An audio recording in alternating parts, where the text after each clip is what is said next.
All right, we got to talk about this Alabama quarterback situation because I think you and I both agree that if Alabama gets good quarterback play with the level of talent they have on that roster, we're talking about a probably very different year in year 2 under Kalen DeBoer than year 1. Yeah, I've noticed this thing in the offseason, and I don't know if you have too, Andy, of just like a lot of people celebrating the demise of Alabama's foothold on the sport. And I think that to a certain extent, it's probably going to be very hard for Alabama to be what they were under Nick Saban, obviously. But there's this like notion that they're not good anymore for some reason. And I think that that is very premature. Now, obviously, when you come off of a year where you don't make the first 12-team playoff field, you're kind of down in the dumps. Jalen Milroe's gone, and you don't know who the quarterback's going to be, so it's a pretty easy leap to take. So they're not going to be better than they were last year. But there's somebody waiting in the wings potentially here that could be very, very good. And freshman Keelon Russell, a 5-star player, and if he's not the starter, that means that somebody else is really, really good. I think that you need to pump the brakes on the Alabama's dead stuff for a while. Well, it's interesting to me because I had Alabama fans telling me all, since the offseason started, the problem was Jalen Milroe. Last year, the problem was Jalen Milroe. That was the biggest issue. They just need to fix that. But my thing is, Ty Simpson and Austin Mack, who are competing for this quarterback job this year, were already there. And if they'd wanted to replace Jalen Milroe with one of them, they would have. They were playing Jalen Milroe because they thought he was better than those guys. And if Milroe was the problem and they couldn't beat him out, logically speaking, they might not be the solution either. So that's where I come back to what you said about Keelon Russell. And for those who don't know, Keelon Russell's a recruit out of Texas, was originally committed to SMU. Alabama flipped him in a situation where basically everybody in the country was coming after this guy. Everybody got very excited about him as his recruitment went on. He is a great athlete. He has a huge arm. It reminds me of another situation where Alabama had a freshman quarterback coming in from Texas and some guys who'd been on the roster who hadn't quite yet made their mark.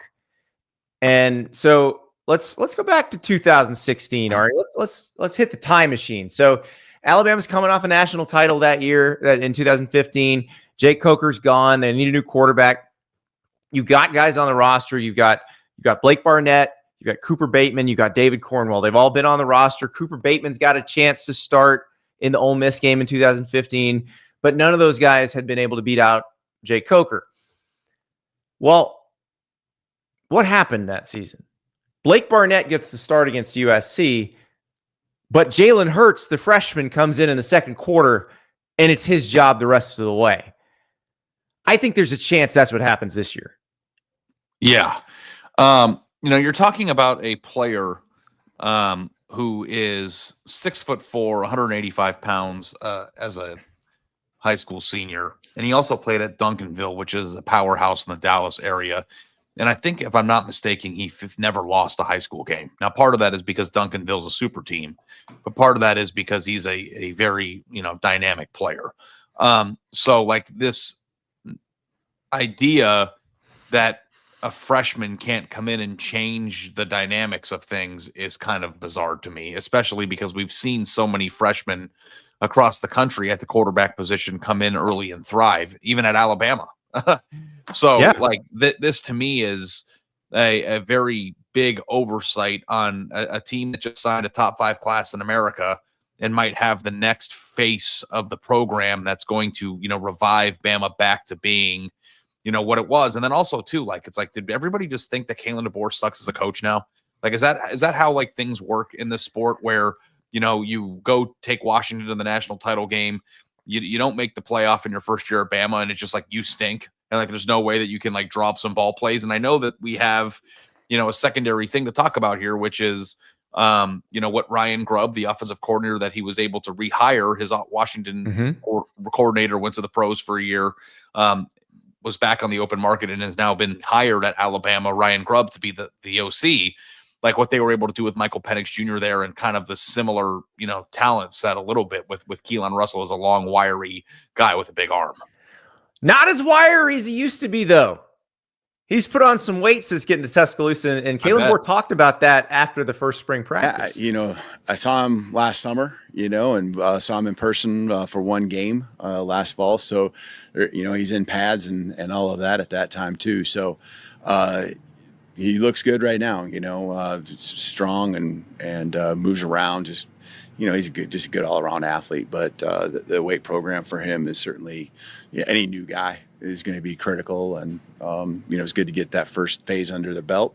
That's why being an early enrollee is so important. And then obviously now, even through the spring, there's multiple reasons, but one of the reasons we go every other day and not back to back ever is just so we can get big days of lifting in, really a minimum of 3 times a week. So Keelon Russell listed by Alabama at 192 pounds right now. He probably played at 175 as a high school senior. Mm-hmm. So this is a more sturdy dude, and he's probably going to be bigger by the time the season actually starts. As Kalen DeBoer mentioned, the strength program can put weight on guys early who are new to the college strength program world. So I am excited to see what this looks like. I hope we get a chance to get a look at him. I want to see what Ty Simpson looks like, because I think Ty Simpson would probably be the favorite of the veterans to win the job. I remember him looking pretty good in the spring game for Alabama last year. He got that audition sort of in the USF game the year before, but that not really, because he came in as a backup. It hadn't gotten number 1 reps that week or anything. And that 2023 USF game, I felt like was Nick Saban saying to everybody, hey, Jalen Milroe is the best option at quarterback. Leave me alone. So, but Ty Simpson's older. He's had plenty of time to develop. You mentioned Ryan Grubb earlier. Down, Andy, to just like ability to read defense and where you are between the years too, right? Like how long does it take for you to transition to the complex offensive playbook? How long does it take for you to recognize and understand defenses that you're facing? And honestly, how quickly can you gain the trust of your teammates to be the leader? And that's different for everybody. But from a physical trait standpoint, becoming a 5-star prospect at that position is not an easy thing to do. And they've been obsessed with him for quite some time. And, I kind of feel bad. And he's a good athlete too. Yeah. Like he's also a dual threat, like Milroe was, like Keelon Russell is. So it's not really a case of clash of styles here. It's that who's going to be the better quarterback. So you mentioned Ryan Grubb earlier, the new offensive coordinator for Alabama, not new in terms of working with Kalen DeBoer. Great track record together. Here is Ryan Grubb talking about Ty Simpson so far. Ty is like I said, I think he's really improving. The thing I like and appreciate about Ty already that I can tell is he's very serious, about wanting to succeed. And I think he's had the mindset that he's been ready, in that he's kind of waiting in the wings, so to speak. So I think for me, it's just, I know that he's committed to the process. And I think that that's what makes great quarterbacks. As long as he understands that it's going to take a little bit and he's got to be committed to those steps, he's going to do great. So you've got him.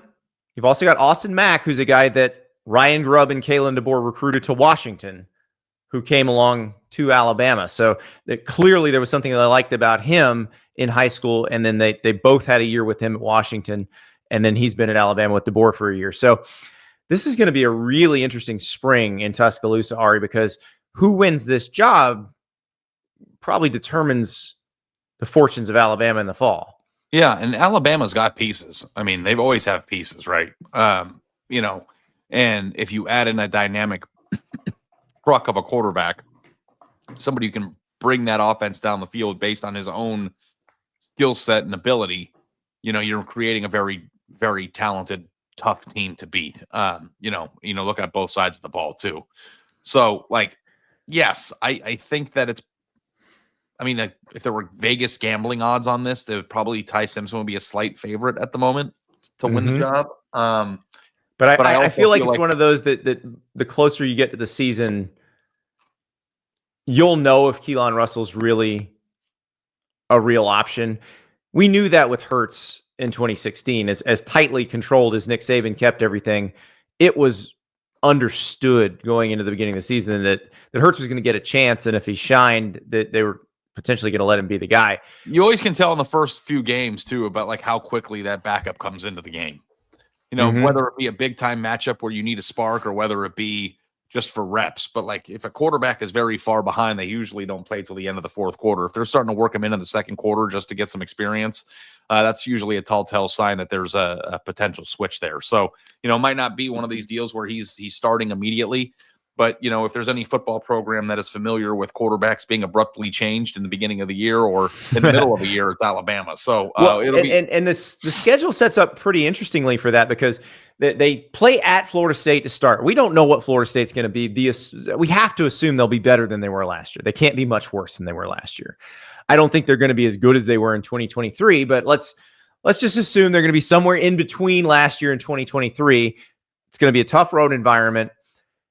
You play that one, you've got Louisiana Monroe to then look at, okay, here's what went well. Do we need to look at something else?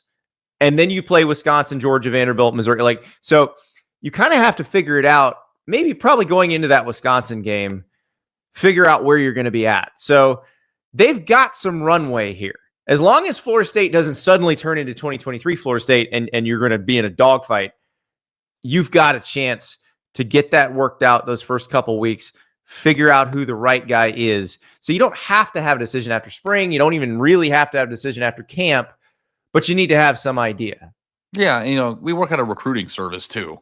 It would be kind of crazy to, go into this offseason with a quarterback position open at Alabama and not give credence to the evaluations that our staff did on Russell. You don't arrive on those things without the ability. So I think that Alabama's in a very critical season, such as the case with Florida State and some of the other teams on their schedule. It'll be a really interesting opener, and I'm very excited to see whether he plays or not, because I have pretty high hopes for Bama if this is the direction that they go in. Now, I've made mistakes in the past, Andy, and said, freshmen should play before they're ready. I think that if he is 10% less, like that's the thing. It's like if he's 10% not as good as Ty Simpson at the beginning of the year, I still think he wins the job. Like Ty Simpson, in my opinion, needs to be head and shoulders clearly better than him to be the starter on this team. Like that's the way I would do it if I were as the older guy, you are under more pressure to shine, because if it's even close, the guy with the higher ceiling and way more eligibility on the back end is going to win out. So the pressure is definitely on Ty Simpson. And in this new system too, Andy, like if you have a guy who has a high ceiling and no experience, the way that you're afforded losses now in the time, and early on in the season or even in late in the season in this system, and then how long you have to go into the playoff and stuff, like you're okay to, let it rip a little bit early. And if things don't go according to plan at the beginning, trying to help that young player reach their ceilings that they're humming by the end of the year. Well, and we even saw that with veteran quarterbacks last year, like Riley Leonard, who was a senior at Notre Dame, but was new to Notre Dame, was a different quarterback by the end of the year than he was at the beginning of the year. You remember the discourse after they lost to Northern Illinois? Oh yeah. Yeah. Is he done? Is he going to shut it down for the year? Is he hurt? Is it what's going on? Yeah. So anyway, I think that if you're an Alabama fan or just a fan in general watching this video and you've made it to this point, thank you. But also to realize that, this is a very interesting team that could be in the playoff. Like this isn't like Alabama's dead. Like they are very much alive, and it's going to be very fascinating and a very critical year for Kalen DeBoer and his staff. And I think it'll be interesting to see who they rely on to call their offense. Could be to run their offense. A quarterback decision away from being a national title contender again very quickly. We'll find out.